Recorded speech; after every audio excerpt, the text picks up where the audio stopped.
ఇదే మాట ఇదే మాట ఇదే మాట పదే పదే అనేస్తాను, కదం తొక్కి పదం పాడి హృదాంతరాలను గర్జిస్తూ అంటారు దాశరథి గారు. అంటూ ఇంకేమంటారు తెలుసా, నిజాంకు వ్యతిరేకంగా పోరాడినటువంటి వాటిలో కాళోజీ నారాయణరావుని మనం గుర్తుంచుకోవాలి. ఆయన కాటేసి తీరాలనేటువంటి ఒక కవిత రాశాడు.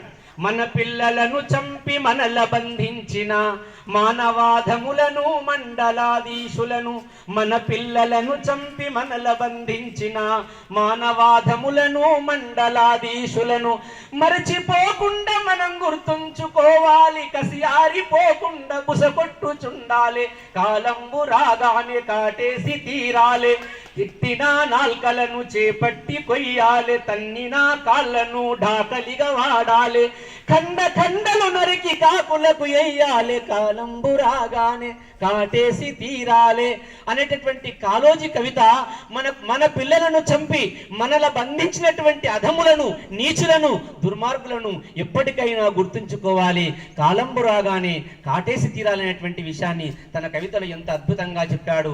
అదే విషయాన్ని బండెనక బండి గట్టి 16 బండ్లు గట్టి ఏ బండెవతవు కొడుకో నైజాము సర్కరోడా అనేటువంటి పాట, చుట్టుముట్టు సూర్యపేట నట్ట నడుమగో నల్లగొండ గోల్కొండ కిల్ల కింద నిన్ను గోరిగడతము కొరుకో నైజాము సర్కరోడా అని బండి యాదగిరి పాడినటువంటి పాటకు ఆ రోజు ఈ ఆంధ్రదేశం అంతా ఉద్యమం అనేటువంటి ఉవ్వెత్తున సాగింది. కానీ ఆ పాట ఒక్క రోజు 2 రోజులైందో లేదో సాయంత్రమే బండి యాదగిరిని తీసుకొచ్చి కోటి సుల్తాన్ బజార్లో ఉరిదీసి 3 రోజులు శవాన్ని అట్లే ఉంచడం జరిగింది. అంటే ఆనాడు ఎంత భయానకమైనటువంటి పరిస్థితులు ఉన్నాయో మనం ఒకసారి గుర్తించుకోవాలి. అందుకొరకే రైతు గురించినటువంటి మాట అంటాడు. ఏమంటారు తెలుసా, రైతు ప్రాణాలను ఫనంగా పెట్టి ప్రాణములొట్టి ఘోర గహనాటవులన్ బడగొట్టి మంచి మాగానులన్ సృజించి ఎముకలు నుసిజేసి పొలాలు దున్ని భూషాణముల్ నవాబునకు స్వర్ణము నింపిన రైతుదే, స్వర్ణము నింపిన రైతుదే తెలంగాణ ముసలి నక్కకు రాజరికంబు దక్కునే. ప్రాణాలను ఫనంగా పెట్టి భయంకరమైనటువంటి అడవులను కొట్టి మంచి పొలాలుగా చేసి దున్ని ఎముకలు పొడి పొడి చేసి నుసి చేసుకొని ఇటువంటి మాగాణుల్లో పండుతున్నటువంటి ధాన్యాన్ని నీవు నింపుకొని పోతున్నావు. కానీ ఆ భూషాణములన్నీ కూడా ఆ ధాన్యాగారాలన్నీ కూడా మావే, నీకు రాజరికమ్ము దక్కున ఓ ముసలి నక్కనటువంటి ఎన్ని గుండెలు కావాలి. ఆనాడు సురవరం ప్రతాపరెడ్డి కూడా ఒక పత్రిక స్థాపిస్తాడు. ఆ పత్రిక స్థాపిస్తే అది తెలుగు పత్రిక అనేటువంటి భావనతో దానికి పేరియకుండా గోల్కొండ అనేటువంటి పత్రికను స్థాపిస్తే నిజాము పర్మిషన్ ఇవ్వడం జరిగింది. ఆనాడు షోయబుల్లా ఖాన్ సారింతం చెప్పిండు, షోయబుల్లా ఖాన్ కు పత్రికకు అచ్చు వేయడానికి కూడా పత్రిక పేపర్ ఇచ్చినటువంటి వారు కాదు, సురవరం ప్రతాపరెడ్డికి ఇచ్చినటువంటి వారు కాదు. అయిన కూడా ఆయన ఆ గోల్కొండ అనే పేరు పెడితే ఆ పత్రికను ప్రారంభించి సమాజంలో చైతన్యాన్ని తీసుకొచ్చినటువంటి సన్నివేశం మనకంతా కనిపిస్తుంది. కాబట్టి ఇదంతా చరిత్ర తెలంగాణ యొక్క అంటే కేవలం నిజాం నవాబులే కాకుండా దేశ్ముఖులు, దొరెలు, ఇక్కడ ఉన్నటువంటి అనేక మంది భూస్వాములు కూడా నిన్న ఆంధ్రజ్యోతిలో వచ్చింది చూడండి, అమాయకమైనటువంటి ప్రజలను చాలా రకాలుగా హింసించారు.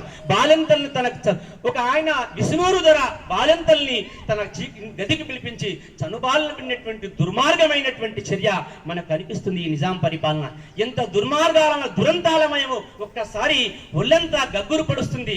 నేనురా తెలంగాణ నిగలాలు తెగగొట్టి ఆకాశమంతా ఎత్తు అరచినాను, నేను రాక్షసి గుండె నీరుగా పద్యాలు పాడి మానవుణ్ణి కాపాడినాను, నేను పోతన చిందిన సుధాని పృషములు నా కలములో పోసినాను, కోటి తమ్ముళ్ళ గడ 2 కోట్ల టన్నుల వృత్తాంతమందజేసి 3 కోట్ల నొక్కట ముడిబిగించి పాడినాను మహాంధ్రోదయ సౌభాగ్య గీతి. కాబట్టి అందుకొరకే ఇంత విశాలమైనటువంటి ఈ దేశానికి స్వాతంత్రం రావడానికి అనేక మంది కవులు, రచయితలు, కళాకారులు, సామాన్యమైనటువంటి పదలు మొదలైనటువంటి వారు దొడ్డి కొమరయ్య గుడంగా తన ప్రాణాలు తొలి అమరుడు ఆయన కూడా గుర్తుంచుకోవాలి. ఆ తర్వాత కొమరం భీం గుడంగా అనేక మంది గుడంగా మనకు రామ్జీ గోండు కూడా ఆంగ్లేయులకు వ్యతిరేకంగా వీళ్ళకు వ్యతిరేకంగా పోరాడినటువంటి సందర్భం మనకు కనిపిస్తుంది. వారందరినీ మనం ఒక్కసారి స్మరించుకోవాల్సిన అవసరం ఉంది. ఈ అవకాశం ఇచ్చినటువంటి నాకన్నా వయసులో మా తండ్రి సమానులు వాళ్ళతో పనిచేశాడు మా నాన్న. వారికి అందరు కూడా చేతులెత్తి నమస్కరిస్తూ మా స్నేహితులు అందరు కూడా నమస్కరిస్తూ ఈరోజు అవకాశం ఇచ్చినటువంటి ఈ వినాయక కమిటీ వారికి అందరికీ కూడా హృదయపూర్వక నమస్కారాలు తెలియజేస్తూ వివరమిస్తున్నా. Thank you.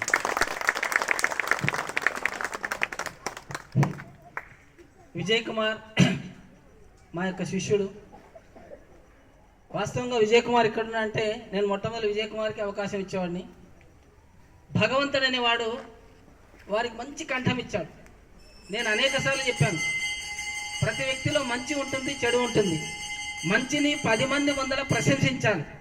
గుర్తుపెట్టుకోండి, ఎవరైనా మంచిని 10 మంది ముందర ప్రశంసించాలి. చెడు కూడా ఉంటుంది.